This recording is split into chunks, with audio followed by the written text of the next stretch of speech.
25절 먼저 설명해 볼게요. 먼 땅에서 오는 좋은 기별, 25절에서 먼 땅에서 오는 좋은 기별이라고 표현하고 있습니다.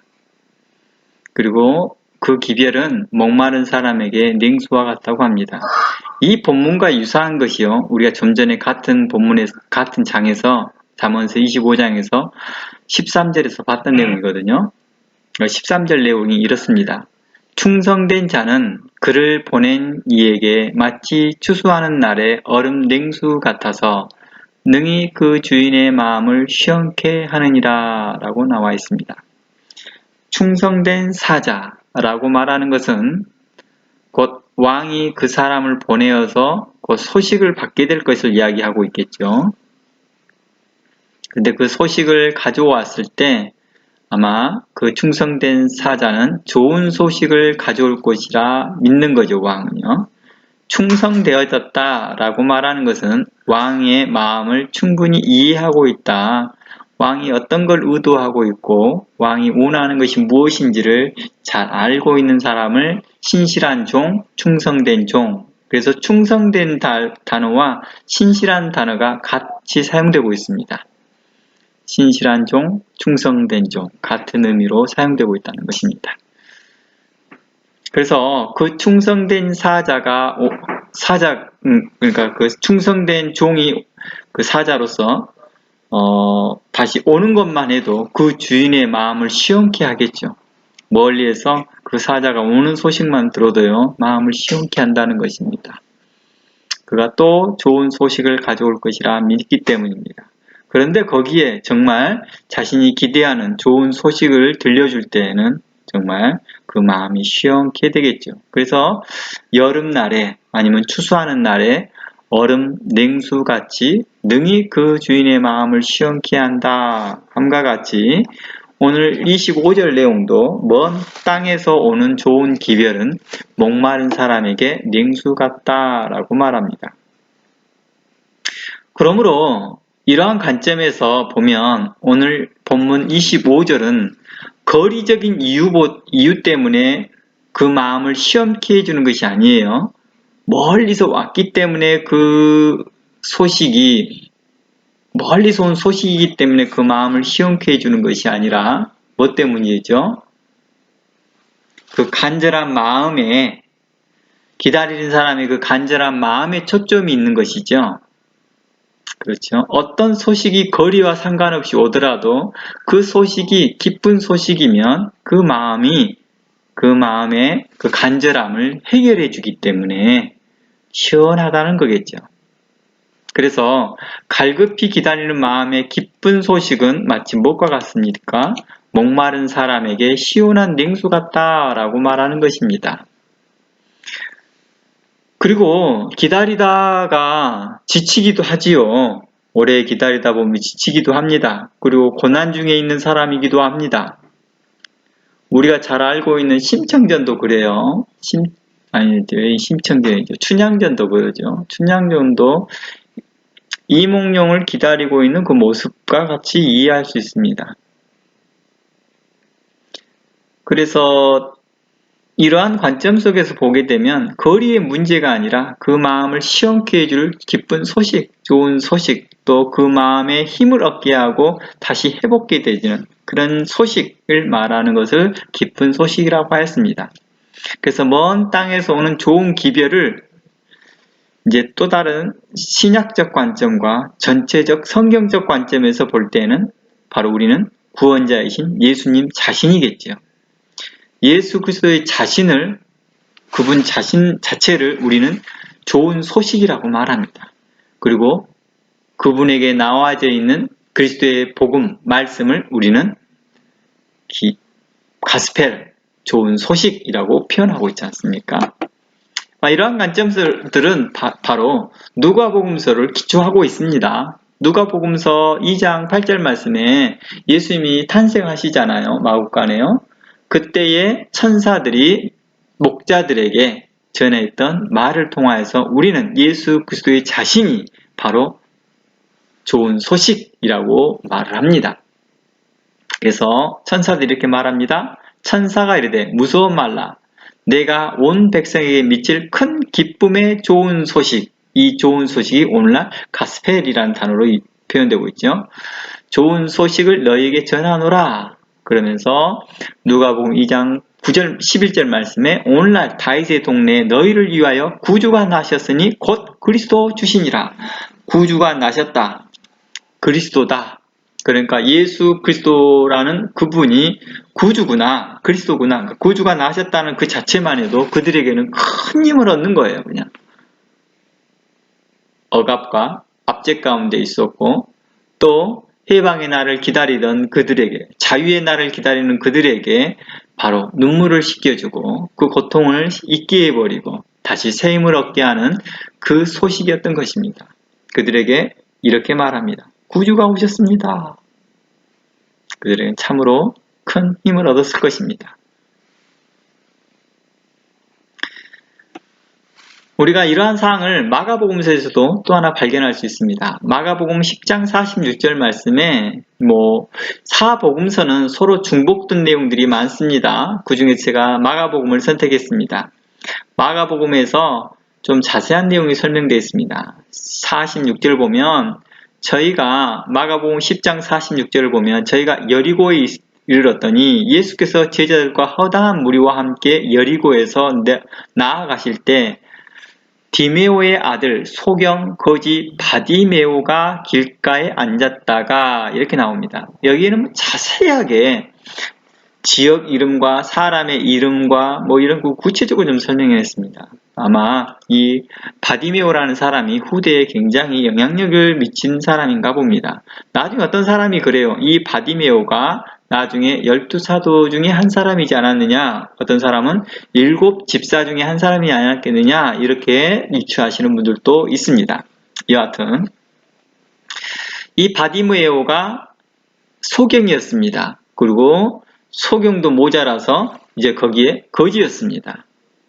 그러니까 참 상황이 굉장히 곤란한 상황이죠. 이게 아마 극단적으로 말한다면 최하에서도 극빈층에 속한다고 봐야 되겠죠. 최하층의 그룹에서도 극빈층에 속하는 그 사람이라 볼 수 있겠습니다. 그런데 그 사람이 누구의 소식을 듣습니까? 나사렛 예수란 말을 듣고 소리 질러. 그러니까 그 얘기에 있어서는 나사렛 예수가 지나가신다라는 말을 군중들에 의해서 들었겠죠. 그 소식만 들어도 그에게는 뭐였습니까? 마치 그 마음을 시원케 해주는 그 소식이었을 것입니다. 그 마음에 힘을 얻게 하고 그 마음에 용기를 갖게 하고 내가 나을 수 있겠다 라는 거. 나에게 뭔가 희망이 있겠다. 나에게 희망의 빗줄기를 보는 거겠죠. 우리도 그러잖아요. 우리 살아가 보면서 참으로 그런 걸 많이 경험하게 됩니다. 인생을 살면서도. 그렇죠. 우리도 공부하는 학창시절 때는 어떠한 방법을 통해서 공부가 잘 된다고 하더라, 어떤 책을 보면 좋다 하더라 하면 그것이 마치 하나의 빗줄기처럼 느껴지고 그걸 붙들지 않습니까? 아마 이 바디메오라는 이 거지 소경은 아마 자신에게 있어서 예수님이 자신에게 해줄 수 있는 역할이 분명코 있다라고 분명코 믿었던 것 같습니다. 그리고 자신에게 가장 큰 소망이라 믿었던 거겠죠. 그러니까 부끄러움을 개의치도 않고 또 주변의 사람들을 만류에도 불구하고도 그는 계속해서 부르짖습니다. 많은 사람이 그를 꾸짖었다고 말합니다. 잠잠하라 이렇게 말합니다. 왜 그럴까요? 예수님의 말씀을 듣고 싶은 거예요. 사람들은 예수님의 말씀을 듣고 싶은데 계속 바디메오가 그렇게 고래고래 소리 지르니까 사람들이 어노잉했던 거겠죠. 그러니까 꾸짖습니다. 조용하라고요. 그랬더니 그는 더욱 심하게 소리질러 다윗의 자손이여 나를 불쌍히 여기소서라고 했습니다. 그의 간절함을 아마 우리에게 표현했던 것 같습니다. 우리에게 이렇게 말해주고 싶은 거겠죠. 성경은 너희들도 이렇게 하나님께 간구해라.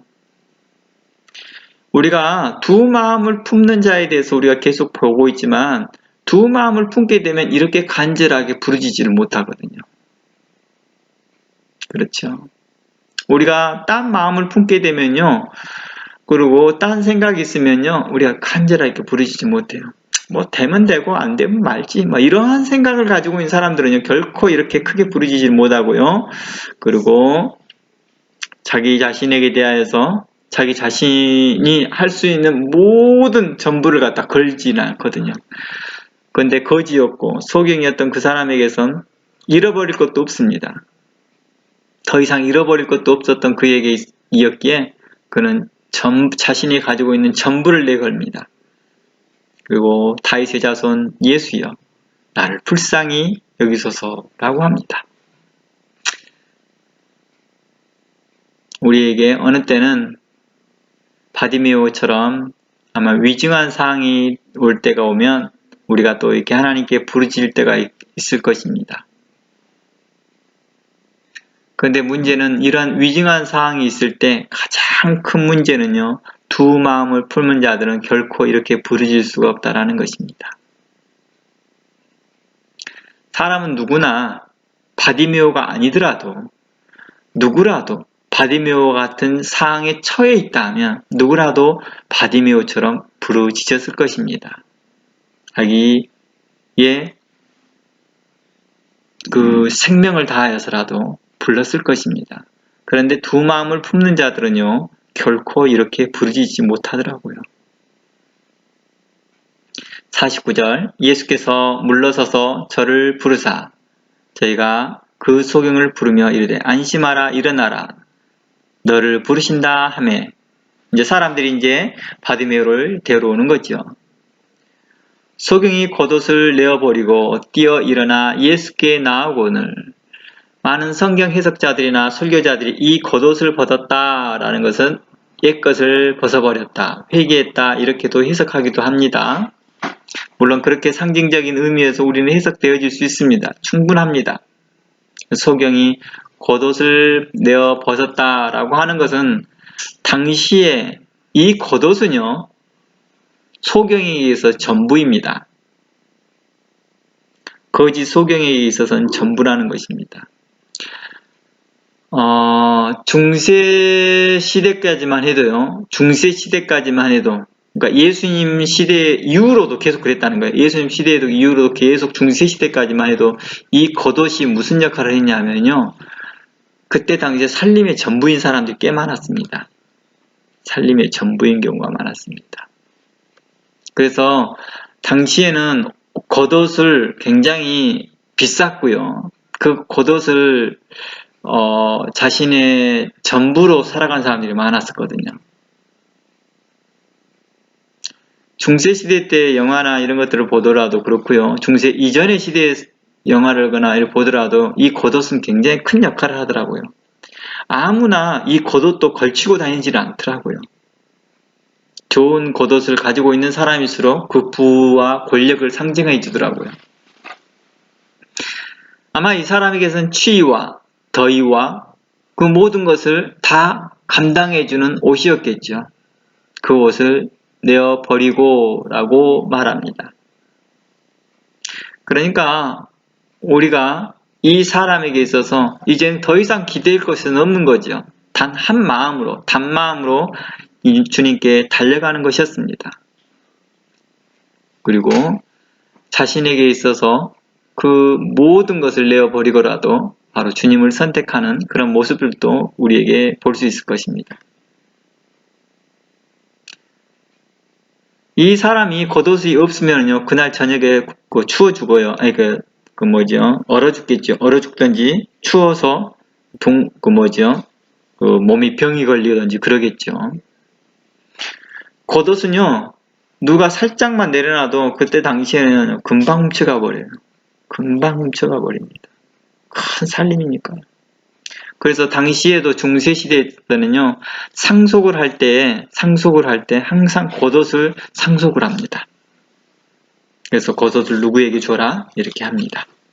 옷이 별거 아닌 것 같은데도 그때 당시에는 귀했으니까요.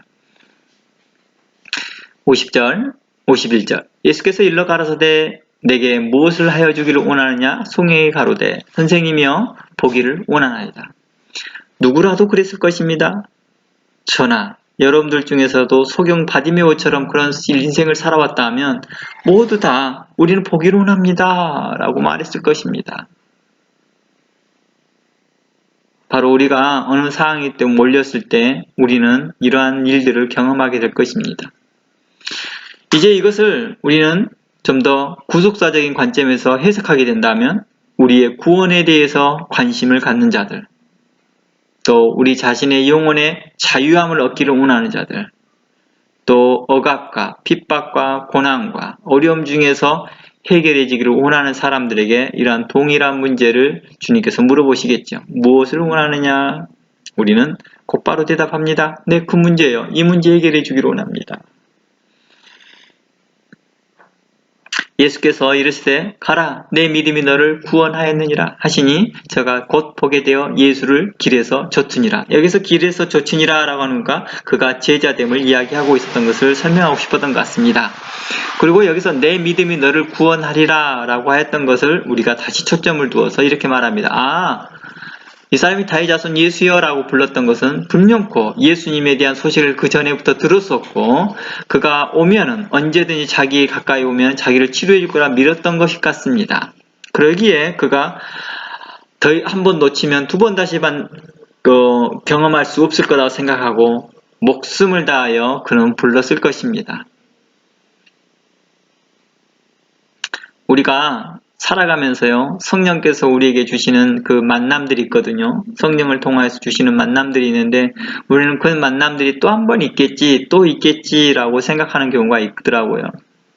제가 또 이곳에 있으면서 그런 일들을 한 번씩 경험해 봅니다. 그래서 저는 한 번씩, 어느 목사님들이나 성도들을 만나면 이 사람을 두 번 다시 볼 수 없을 것 같다는 그러한 마음의 간절함이 한 번씩 불타오를 때가 있습니다. 그러면요, 제가 그분의 입장을 생각하지 않고 고려하지 않고 제가 일방적으로 하나님께서 그분에게 필요로 하다고 느껴지는 말들을 하게 합니다. 어느 때 그분이 듣고 기분 나빠할 수도 있다라고 하지만 저는 그걸 개의치 아니하고 오늘 말 못하면 두 번 다시 말할 기회가 없을 것이다 라고 생각하고 말을 합니다.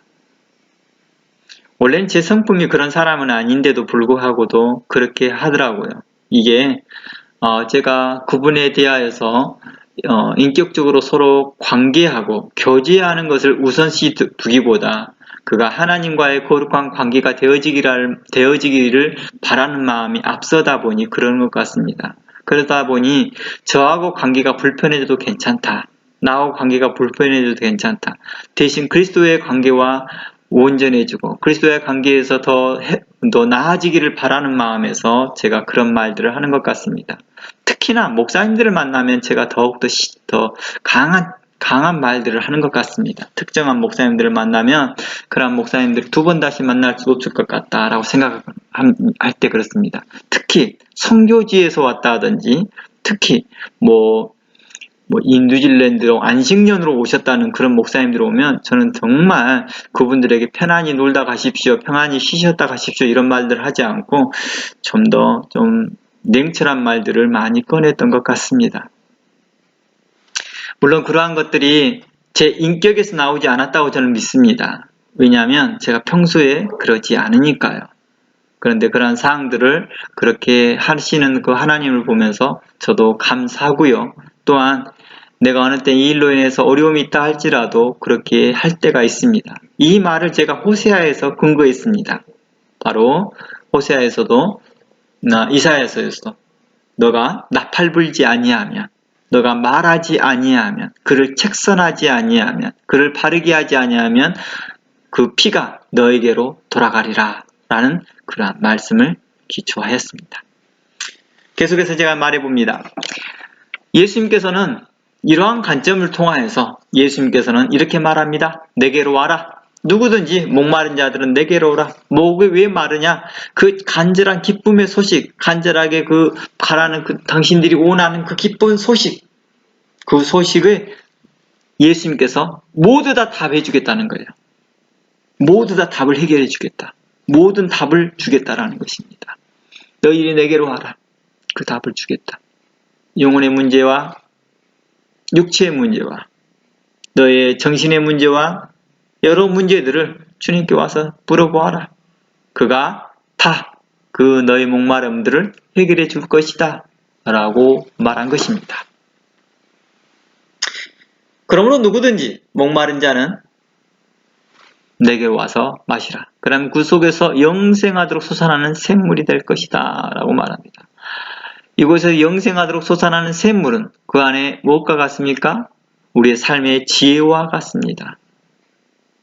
우리가 살아가면서 매번마다 이걸 어떻게 해야 됩니까? 저걸 어떻게 해야 됩니까? 라고 하는 게 아니라 그 예수 그리스도 안에서 그 얻어지는 그 놀라운 지혜와 능력이 나로 살게 하더라는 것입니다. 그것을 바로 성경이 우리에게 영원히 솟아나는 샘물이다 라고 말합니다. 요한복음 7장 37절 말씀에 또 같은 말들을 반복합니다. 그 배에서 생수의 강이 흘러나리라. 나를 믿는 자는 이라고 말합니다.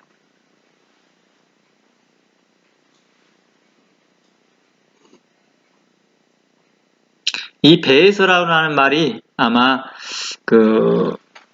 뭐랄까요? 깊은 감동을 이야기하고 있는 것 같습니다. 깊은 감동이라고 표현해야 될 것 같습니다. 깊은 은혜 이렇게 말해야 될 것 같습니다. 그곳에서 솟아나는 넘쳐 흘러날 것이다. 너희 마음속 깊은 곳에 있는 어려움들도 너희 마음에 깊이 잠재져 있던 그것들까지도 하나님께서는 그곳에서 생수의 강이 흐르게 할 것이다 라고도 볼 수 있는 거겠죠.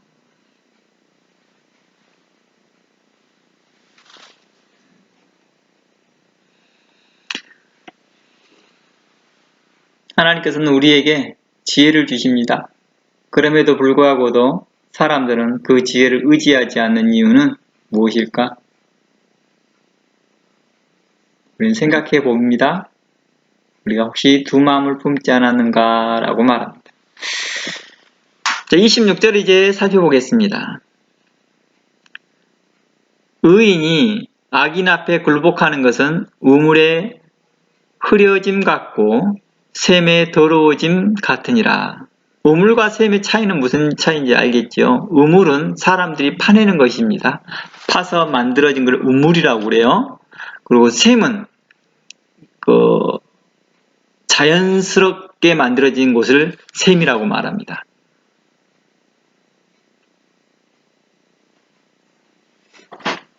그래서 샘을 영어로 뭐라고 말하죠? 스프링이라고 하나요? 그럴 겁니다. 그리고 우물은 월이라고 표현하죠. 영어로요. 각각 다른 단어를 쓰고 있다는 것입니다. 인공적이냐 아니면 자연수냐 이거입니다. 그 둘 다 뭐입니까? 우리의 마음에 대해서 이야기하고 있는 것 같습니다. 그래서 이곳에서 보면 의인이 악인 앞에 굴복한다는 것은 의인이 악인과 무조건 타협한다는 관점을 말하고 있는 건 아닌 것 같습니다. 그 관점보다는 의인이 악인의 어떠한 이유인지 모르지만 어떤 위협으로 말미암아 되어진 어떤 위급한 상황이라고도 볼 수 있을 것입니다. 어떤 되어진 상황이라고 볼 수 있는 것입니다. 그 이유가 바로 그 본문에서 보면 악인 앞에 굴복이라고 하는 그 단어 때문입니다. 굴복이라는 단어에서 알 수 있듯이 우리가 그가 어떤 위협에 당하여서 굴복당했다 이렇게도 볼 수 있습니다. 물론 스스로 그 정의로움을 지켜야 하는 것이 성도의 믿음 있는 태도겠죠. 이러한 관점에서 악인에게 타협했다는 말도 지나치진 않습니다. 그러니까 악인과 타협했다 이런 말도 이해될 수 있습니다. 결국 어찌해서 의인이 악인 앞에 굴복하는 것은 의인으로서의 수치스러운 일이라는 것이죠. 그리고 마음에 큰 부담이 생기는 것은 분명할 것입니다. 의인에게서요. 이 본문에서 우리가 생각해 볼 것은 바로 우물과 샘이란 단어들입니다. 이는 그 의인의 마음을 말할 수 있습니다. 우물과 샘을 그 의인의 마음을 말할 수 있겠죠. 그러니까 의인의 마음이 더러워진다는 것입니다. 우물이라고 하는 것은 그 마음이 어떻게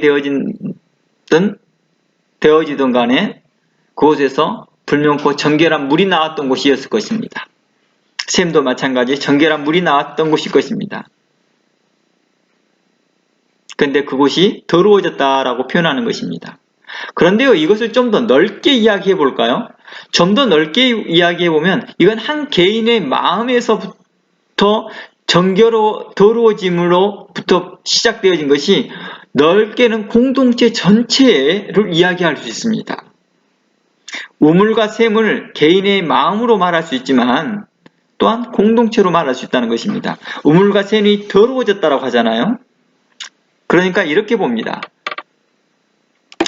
공동체 개념에서 보면 그 의인의 굴복하는 태도 때문에 공동체 전체가 그 악인과 타협하는 결과를 갖게 된다는 것입니다.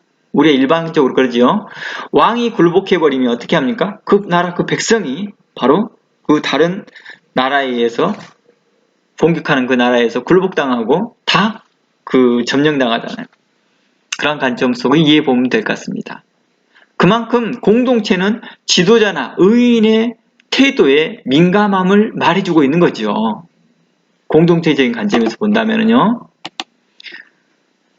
왜냐하면 그동안 그 의인의 마음에서 나오는 지혜와 생각을 의지했던 공동체가 나중에 악인에게 굴복하고 타협함으로 그 결과가 공동체에 아주 좋지 않은 영향을 미치기 때문이죠. 일반적으로 교회가 그렇습니다. 뿐만 아니라 교회만 그러나요? 다른 일반적인 공동체도 다 그렇습니다. 평소 믿고 따랐던 지도자가 의인으로 살았는데 악인에게 굴복하면 그 영향은 받아 행동하고 말하고 있다면 그 공동체가 겪을 혼란이 있겠죠. 좌절이 있겠죠. 실망이 있겠죠. 그리고 공동체 전체가 또한 그 우물처럼 또 샘처럼 심각하게 마실 수 없을 만큼 심각하게 부패하게 될 거라는 것입니다. 그래서 교회 지도자가 굉장히 중요한 이유들은 바로 그 마음이 타락하게 되면 그 성도들 전체에도 큰 영향을 미치는 거죠. 갈라디아서 2장을 말씀을 가보면 이러한 내용들이 나와요. 제가 쭉 한번 읽어보고요. 마치고자 합니다. 이게 갈라디아서 2장 내용은 할례에 대한 관점이거든요. 바로 이 할례당이 어디에 들어와요? 교회 안에 들어오기 시작합니다. 그리고 교회를 전체를 어지럽게 만듭니다. 그리고 교회를 일대 혼란에 빠뜨리게 해버립니다. 이때 사도 바울은요, 이 문제를 가지고 깊이 고민하게 되고 논쟁하게 되고 싸우게 되고 결국에는 갈라디아를 쓰면서 다른 복음은 없나니 다른 복음을 전하는 자는 저주를 받을 것이다 라고 말합니다. 이곳에서 다른 복음은 할례로 말미암아 구원을 받는다 라고 하는 자들입니다. 즉 예수 그리스도를 믿어도 할례를 받아야지 온전한 구원이 있다 라고 하는 사도행전 15장을 기초한 것입니다. 바로 이러한 일들이 교회를 사도 바울을 고민스럽게 했습니다. 사도 바울이 애써서 교회에 대하여서 수고하였던 것들을 한순간에 다 흐트러 버리기 때문입니다.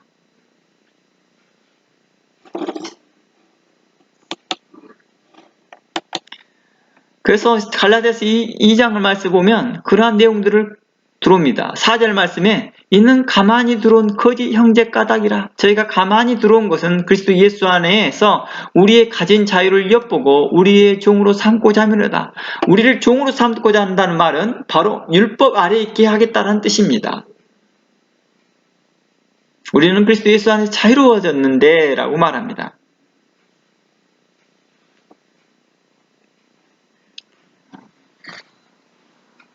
그러면서 이제 할례에 대한 내용들을 꾸준히 이야기하면서 사도 베드로를 책망했던 이야기를 꺼냅니다. 내가 사도 베드로가 안디옥에 있었을 때 있었던 일들을 내가 책망한다 라고 말합니다. 그러면서 그러한 베드로의 그런 태도를 보고 함께 외식에 빠졌던 사람이 누구냐 했더니 바나바와 또 함께한 많은 경건한 자들이 베드로처럼 또 바나바와 함께 외식에 빠졌다 이렇게 13절에 언급합니다. 그러면서 14절에 중요한 말 합니다. 그러므로 나는 저희가 복음의 진리를 따라 행하지 아니함을 보고 모든 자 앞에서 게바에게 이르되 내 유대인으로 이방을 쫓고 유대인답지 않게 살면서 어찌하여 억지로 이방인을 유대인답게 살려 하느냐라고 말합니다. 이것은 사도 바울이 베드로를 보면서 마치 이것과 같습니다. 의인이 악인에게 굴복하는 듯한 느낌이었습니다. 그러니 그 악인에게 굴복한 베드로에게 너 때문에 우물 전체가 더러워지고 있지 않느냐. 왜냐하면 바나바와 그 다른 경건한 기독교인들이 함께 외식에 빠지고 있으니까요. 그러니 책망을 합니다. 그랬더니 사도 베드로는 이 말을 듣고 회개하고 돌이킵니다. 그것을 어디를 통해서 봅니까? 베드로의 서신서를 보면 알 수 있습니다. 그리고 사도행전 15장을 통해서도 알 수 있습니다. 그는 분명하게 그 이후로 총회에서 베드로는 일어나서 이렇게 말합니다. 우리가 믿음으로 말미암아 구원을 얻었다는 것을 다시 한번 그 자리에서 공포합니다. 그리고 이에 함께 동의하고 함께 다시 공포했던 사람이 사도 야고보였습니다. 오늘날 우리가 야고보서 강의하고 있는 그 야고보서 저자이기도 하고 예수님의 동생인 야고보를 말하고 있습니다. 그러면서 17절 만일 우리가 그리스도 안에 의롭게 되려 하다가 죄인으로 나타나면 그리스도께서 죄를 짓게 하느냐? 결코 그럴 수 없다 라고 말하면서 계속 그 내용을 말합니다. 그러므로 20절 우리에게 잘 알고 있죠? 내가 그리스도와 함께 십자가에 못 박혔나니 그런즉 이제는 내가 산 것이 아니요 오직 내 안에 그리스도께서 사신 것이라. 이제 내가 육체 가운데 사는 것은 나를 사랑하사 나를 위하여 자기 몸을 버리신 하나님의 아들을 믿는 믿음 안에 사는 것이니라. 우리에게 굉장히 유명한 말씀이죠. 바로 이 말씀을 하고 마무리를 합니다. 바로 이러한 관점 속에서 성경은 사도 바울은 우리에게 전하고자 했던 것들이 의인이 악인에게 굴복하였을 때 그 공동체가 겪을 혼란과 이 공동체에 겪은 그 혼란은 하나님 앞에 그대로 심판을 받게 될 것을 이야기하고 있다는 것입니다. 그러므로 우리가 성도로서 살아가면서 굴복하는 그 일 어떤 것에 보고 말을 하냐면 복음에 타협하는 행동을 이야기합니다. 성경적 가치관을 세상적 가치관과 타협하거나 그런 것들을 이야기하겠지요. 가장 중요한 타협은 구원에 관련된 타협이겠지요. 예수 그리스도 외에 다른 어떤 행위를 말미암아 구원을 얻는다든지 또한 다른 종교로 구원을 얻는다라고 말하는 것은 어리석은 일이겠죠. 기독교적 성경적 가치관에서 이야기할 때는 오직 구원은 우리 기독교 안에 그리고 예수 그리스도 안에만이 구원이 있다라고 말합니다. 그러나 우리가 그냥 단순하게 세상적 학문이라는 관점에서 구원은 모든 종교회가 다 있습니다 라고는 말한다는 것입니다. 그러나 오직 성경에서 말하는 구원은 오직 예수 그리스도밖에 없습니다 라고 말하는 것입니다. 이것을 우리는 진정한 구원이요 참된 구원이라 말합니다. 그러므로 우리는 그 어떤 것들과 타협해서도 동의해서도 안 되는 거겠죠. 이것이 오늘 잠언 25장 25절에서 26절까지 나누고자 했던 내용입니다.